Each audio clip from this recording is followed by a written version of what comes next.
asin banwaan. Apostol San Juan Evangelista, ipamibig mo kami. Santo Enchero, si Jose de Arimatea, disipulo ni Jesus, alagad hilom huli sa takot sa mga Hudyo, naghagad kay Pilato na itugod sa iyo na leon ang bangkay. Tinugutan ni Pilato, kaya nagduman asin kinua ang bangkay ni Jesus. Nagduman man sa Nicodemo, ang nagdalaw kay Jesus sa rumbanggi. Darasang gatos na librang nire asin alon. Kinuanin da ang bangkay ni Jesus, pinatos ng mga tamong na lima, asin inulaan ng aroma. Sosog sa ugali ng mga Hudyo sa paglubog.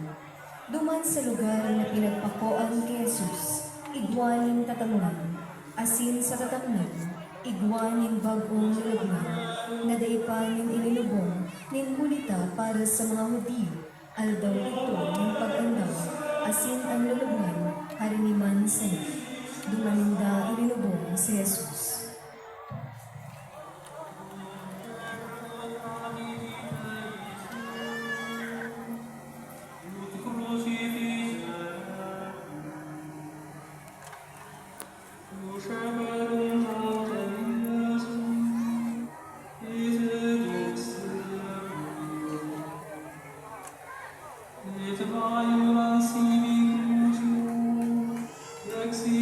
Mater Dolorosa, binindisyonan sinda ni Simeon, asin sinabihan si Maria na sa iyong ina.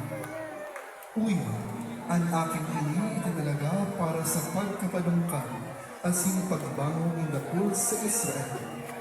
Saro siyang tanda, hala sa Diyos na isisikwal ng dapul na tao, kaya mahayag ang sa indang iniisip. Dangan ang kapagdoon, siling sa walang matanong na espiritu.